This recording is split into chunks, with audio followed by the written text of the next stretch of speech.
Today we will start with the remaining analytical constant, that is iodine number, Easter number, RM number etcetera, ये सब हम आज पढ़ेंगे। तो आज का जो फर्स्ट हमारा एनालिटिकल कांस्टेंट जो हम स्टडी करने वाले हैं वो है आयोडीन वैल्यू, ओके, या iodine number.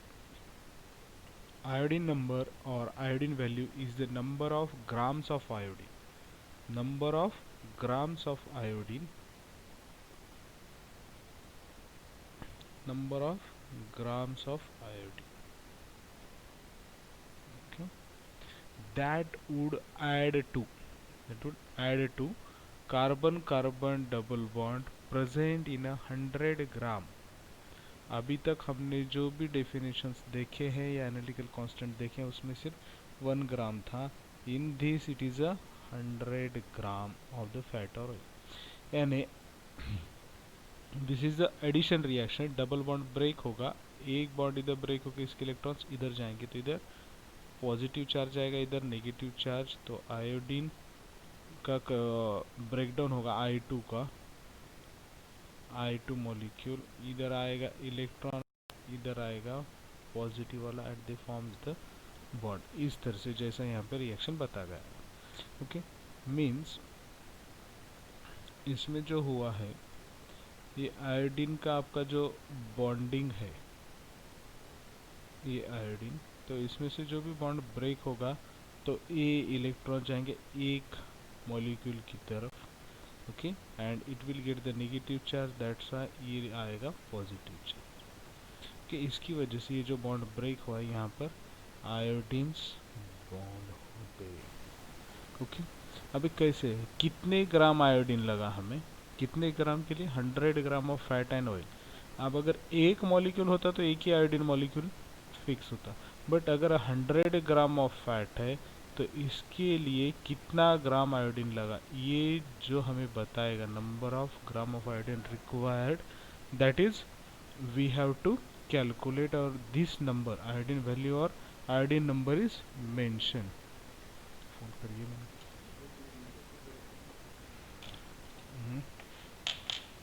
Okay. Next iodine number का प्रिंसिपल हम आज देखेंगे। द ऑयल और fat sample taken in a carbon tetrachloride, इसमें देखना है हमें जो भी हम एनालिसिस करेंगे carbon tetrachloride. Carbon tetrachloride is treated with known excess of iodine monochloride solution, okay. The oil or fat, that is weight taken in a carbon tetrachloride, is treated with known amount of excess of iodine monochloride solution in a glacial acetic acid। अब देखो यहाँ पे दो solutions है, एक तो आपका fat और ऑयल का, ओके।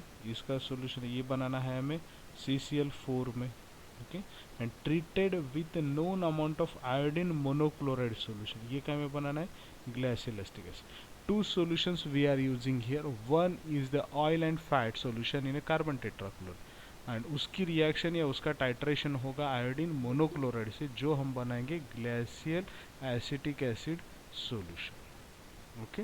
अब ये जो है एक्सेस ऑफ, जिस तरह से हमने सैपोनिफिकेशन में एक्सेस ऑफ KOH के साथ ट्रीटमेंट की थी, same mechanism here we are applying. क्या करेंगे हम, अगर यहाँ पे 100 ग्राम सैंपल ले रहे हैं अपन किसका, फैट का, जिस तरह से अपने को डेफिनेशन में बोला गया, ओके।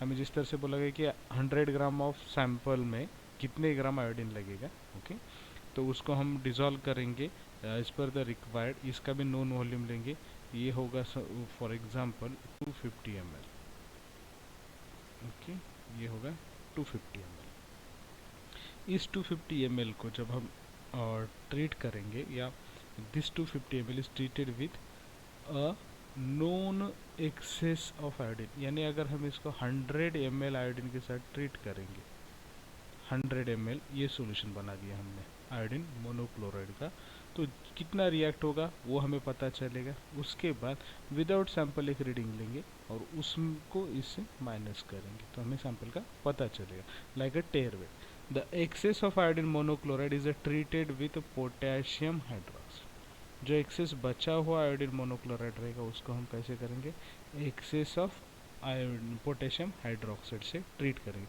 तो हमें पता चलेगा कि 100 में से ऑयल ने कितना यूज़ किया है और बचा कितना है। जो बचा है वो इसके साथ रिएक्ट हो जाएगा। What ever the remaining that is reacted or treated with a potassium iodide. The liberated iodine is estimated by zero point 0.1 molar sodium thiosulfate solution using a star solution as a indicator. जितना भी liberated iodine है आयोडोमेट्रिक flask के अंदर उसको हम use या titrate करेंगे किसके साथ, sodium thiosulphate using a starch solution as indicator. Back reading यानी विदाउट ऑयल और फैट से सेम प्रोसीजर फॉलो करेंगे से back titration. Perform a blank titration. अभी बैक रीडिंग यानी आपका सैंपल रीडिंग और ब्लैंक रीडिंग यानी विदाउट सैंपल। तो हमें जो एक्चुअल सैंपल रीडिंग कहाँ से मिलेगा, बी माइनस ए से। ओके, ये जो यहाँ पे लिखा एक्चुअल सैंपल रीडिंग। बी जो है ब्लैंक विदाउट सैंपल का रीडिंग है जितना रिएजेंट यूज़ कर रहे हैं, और ये जो है सिर्फ हमारे सैंपल प्लस किसका रीडिंग। ओके, आयोडीन वैल्यू का कैलकुलेशन होगा। Iodine value you will get, हमें मिलेगा 1.269 within the bracket B minus A upon W. W is the weight taken of oil और फैट सैंपल। आयोडीन वैल्यू का next है significance. The iodine value is a measure of the amount of unsaturation. इससे हमें क्या पता चलता है कि फैट्स के अंदर अनसैचुरेशन कितना है, कितने डबल बॉन्ड्स है, ट्रिपल बॉन्ड्स है, etcetera. The greater the number of acid value और greater the number of C double bond C, high is the iodine value. Iodine value ज़्यादा है इसका मतलब आपके डबल बॉन्ड भी ज़्यादा। Okay, more is the unsaturation lipids. Unsaturated lipids are more susceptible to rancidity. इस double bond की वजह से रैंसिडिटी इजी होता है। क्यों इजी होता है, क्योंकि डबल बॉन्ड को ब्रेक करना इजी है, that's why more prone to the rancidity. Next, अगला जो हमारा एनालिटिकल कांस्टेंट है वो है ईस्टर नंबर या ester value. Ester number is the milligram of KOH. Milligram of KOH required to saponify esters. क्या है, KOH रिक्वायर करता है काय के लिए भी, सैपोनिफाई करने के लिए। किसे सैपोनिफाई करना है, ईस्टर्स को। ईस्टर्स को सैपोनिफाई, कितना ईस्टर्स होगा, जितना 1 ग्राम में प्रेजेंट होगा उतना, यानी 1 gram of fats and oils में जितना भी ईस्टर है उसको सैपोनिफाई करने के लिए लगने वाली KOH के वैल्यू को हम बोलते हैं ईस्टर नंबर। ईस्टर का सैपोनिफिकेशन करना। इसको अगर आपको प्राइवेट कंपाउंड का सैपोनिफिकेशन वैल्यू पता है, एसिड वैल्यू, तो you can easily calculate the ester value. Saponification value यानी acid value plus ester value का सैपोनिफिकेशन। बट यहाँ पर सिर्फ हम ईस्टर वैल्यू का सैपोनिफाई करेंगे और एसिड वैल्यू को उसमें से निकाल देंगे, तो हमें मिलेगा Easter value. Saponification value is the summation of acid value plus ester value. कैसे कैलकुलेट करेंगे अगर हमें नहीं पता, तो वे एक्यूरेटली 2 ग्राम ऑफ सैंपल। 2 ग्राम हमें सैंपल का वेट लेना है या सैंपल वेट 2 ग्राम हमें मेजर करना है। उसके अंदर डालना है हमें उस वेसल में 25 ml of 0.5 molar ethanol KOH। फिर उसे बॉईल करना है तकरीबन 1 घंटे के लिए। वाटर बाथ के ऊपर इसे बॉईल करेंगे 1 घंटे के लिए by using the reflux condenser. Okay, उसके बाद 20 ml of water and titrate the excess. उसको 20 ml वाटर के साथ ऐड कीजिए उसके अंदर, और उसे टाइट्रेट विद एक्सेस, जो एक्सेस अल्कली है ये इथेनॉल KOH, उसको हम टाइट्रेट करेंगे किससे, 0.5 molar HCl using further 0.2 ml phenolphthalein indicator. 0.2 ml phenolphthalein indicator. Repeat the operation without sample. ये हम ब्लैंक रीडिंग के लिए कैलकुलेट करें। Difference between titration represents the alkali required to saponify the esters.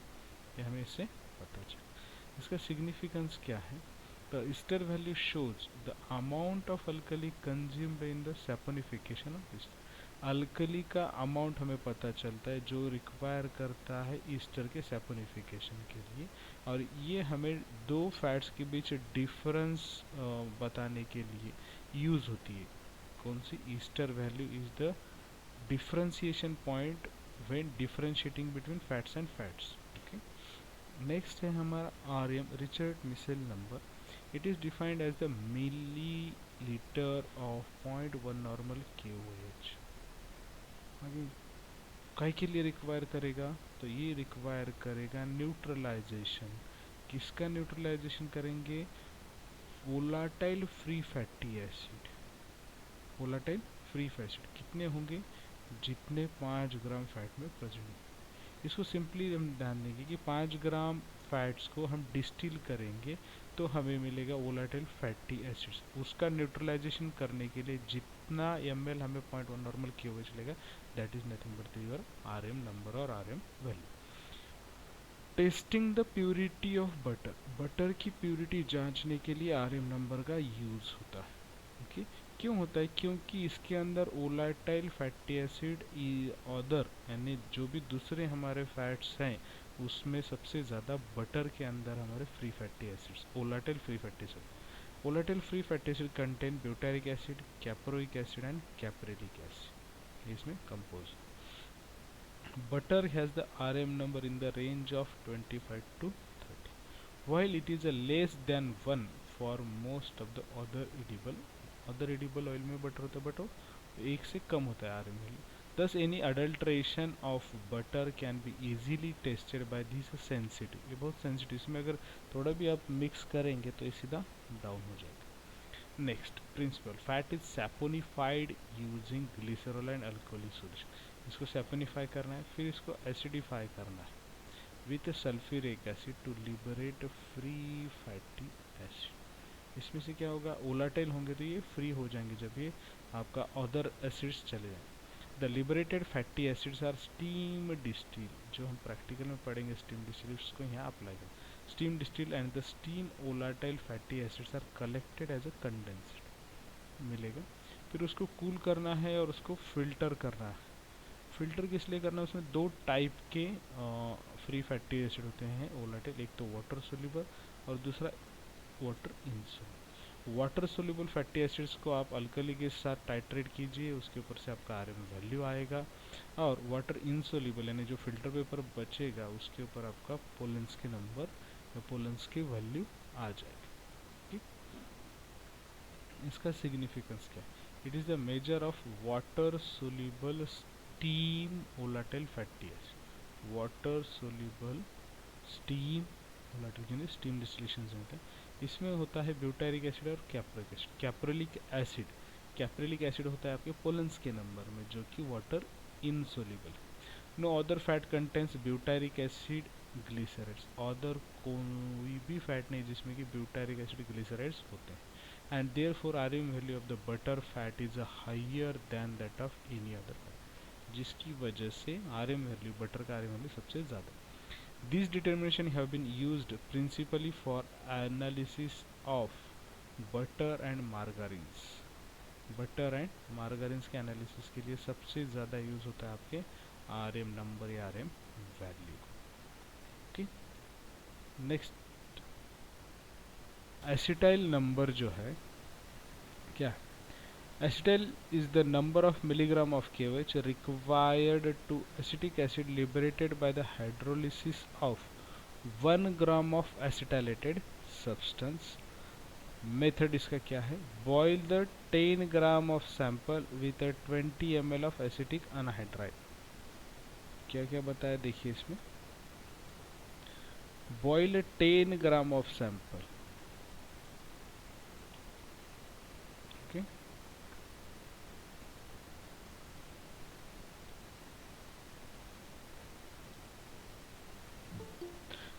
Number of milligram of KOH required to acetic acid.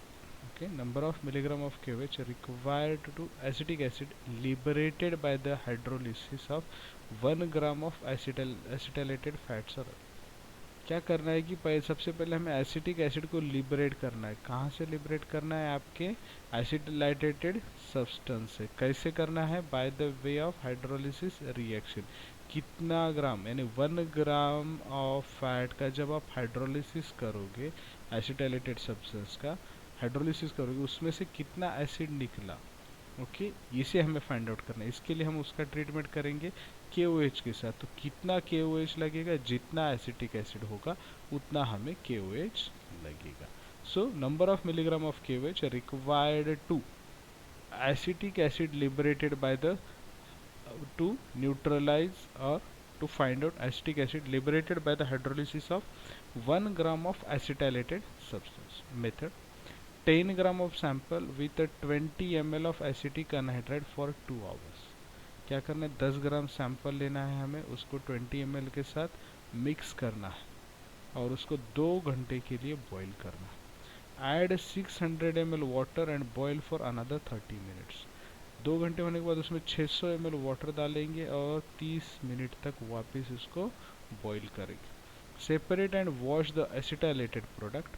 Determine the saponification value of the acylated substance. Determine the saponification value of a substance. Then acetyl value is equal to 1335 within the bracket B, यानी saponification value of acetylated substance and saponification value of substance B minus A divided by 1335 minus only saponification value of substance. Okay, इस तरह से इसका acetyl value मिलेगा। अब इसका significance क्या है? Is the measure of hydroxy acid in the lipids. Hydroxy acid कितने हैं इसका हमें पता चलता है। Increased number of acetyl value indicates more amount of free acid. जितना एसिटिल वैल्यू ज़्यादा उतना फ्री फैटी एसिड्स उसमें ज़्यादा रहेगा। Okay, here